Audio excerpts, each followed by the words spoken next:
The television series Cannon was a detective show that was produced by Quinn Martin, and it aired from 1971 to 1976 on CBS.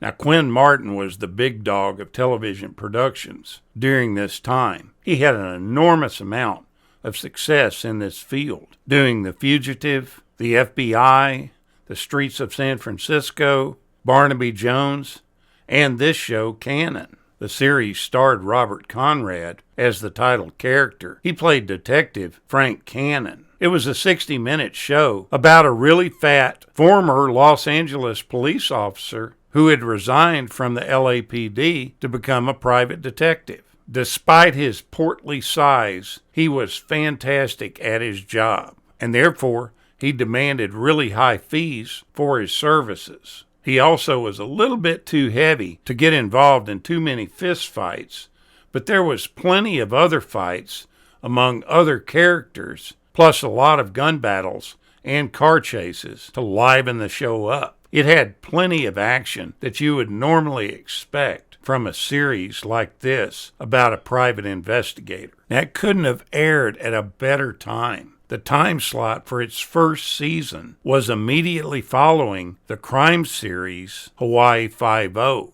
It's just amazing how much difference that used to make during that time period when there was really only 3 networks and you had to pin your audience down on a certain day. There's so many quality shows that actually failed because they were initially shown on a terrible day.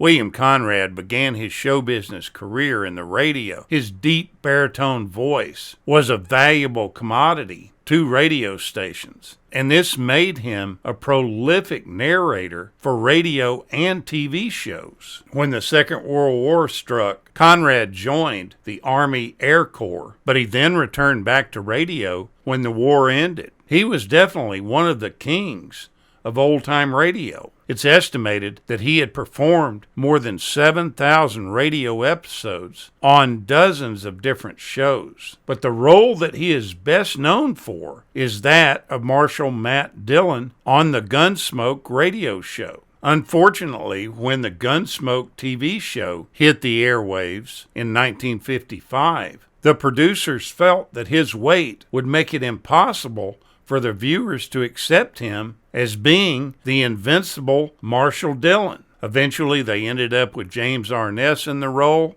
and the rest is TV history. The show debuted in a 2-hour movie on March 26th of 1971. That served as the pilot episode. The pilot was picked up to a series from the 1971-72 television season, and the first 1-hour episode ended up airing on September 14th, 1971. It aired on Tuesday nights at 9:30 Eastern, and as I said before, this was a perfect time slot because it followed Hawaii Five-0. It then moved to 10 p.m. on Wednesday nights in Season 2, and this was changed again in Season 3 to have it airing at 9 p.m., where it remained for the rest of the series' run. During the first 3 seasons, it was in the top 20 of the Nielsen ratings. In a time period when there were no such thing as cell phones, that's one of the frequent things that you see and notice about Cannon is that he had a mobile phone. It wasn't called a cell phone, and it wasn't portable. It was installed in his Lincoln Continental, but you do frequently see him using it. He would first ask the mobile operator to dial a call for him.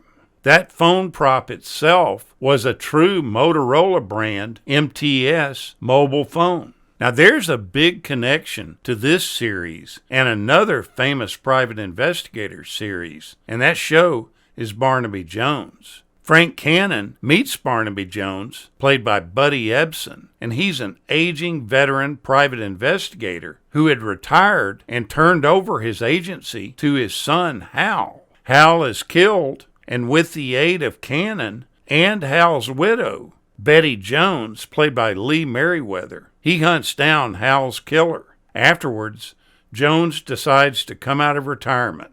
The premiere episode for Barnaby Jones was Requiem for a Son, and was basically sold as a second season canon episode. But when Barnaby Jones was sold as a separate series, the script was then reworked into the premiere for that series. And appearing in that series as a guest star is William Conrad. There was also another crossover between the series, and that was the first part of a two-part episode called The Deadly Conspiracy. Frank Cannon you'll see smoking a pipe in a few of the seasons. He was shown smoking it in the first two seasons, but you see it much less in the third and fourth seasons. And then it was completely dropped altogether. In reality, William Conrad did smoke a pipe. In the main title and a lot of the background music, the canon melody is usually played by the tuba or trombones, and this was really done to somewhat allude to Frank Cannon's large girth.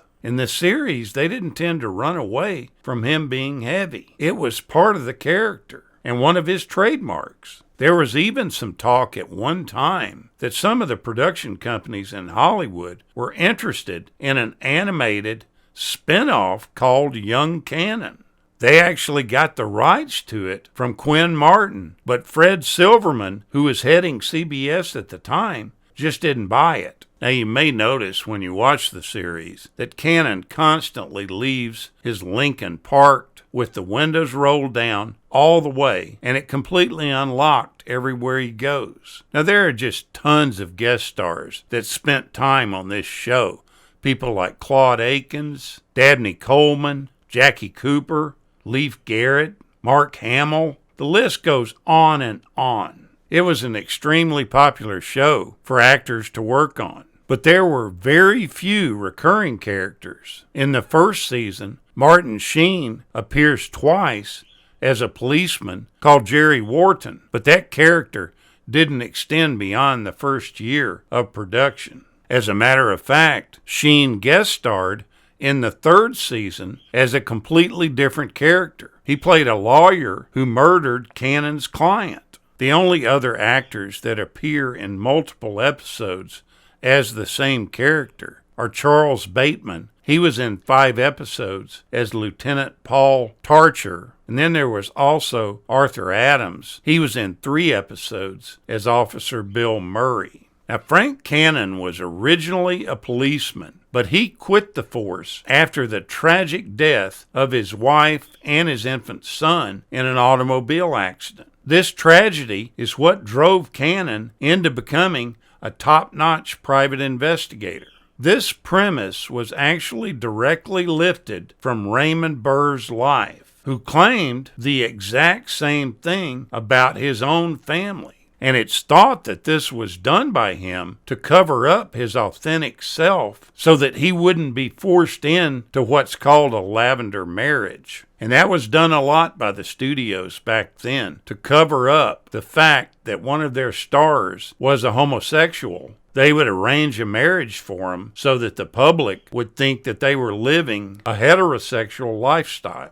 There's some crazy weird stuff around Raymond Burr's life, things that he contended were true, but there's no evidence to show the fact that it actually happened. He said that he married a girl named Annette Sutherland and that she was killed in the same plane crash in 1943 that claimed the life of actor Leslie Howard. But the problem with this, no one with that name appears on any of the published passenger manifest from that flight. And then supposedly he had a son born during this marriage named Michael Evan. And he said that he died of leukemia at the age of 10. There's supposedly another marriage that took place in the early 1950s, and that was to Laura Morgan, who supposedly, according to Burr, died of cancer in 1955. Yet no evidence exists for either of the marriages or the son's birth, other than Burr's own claims of it happening.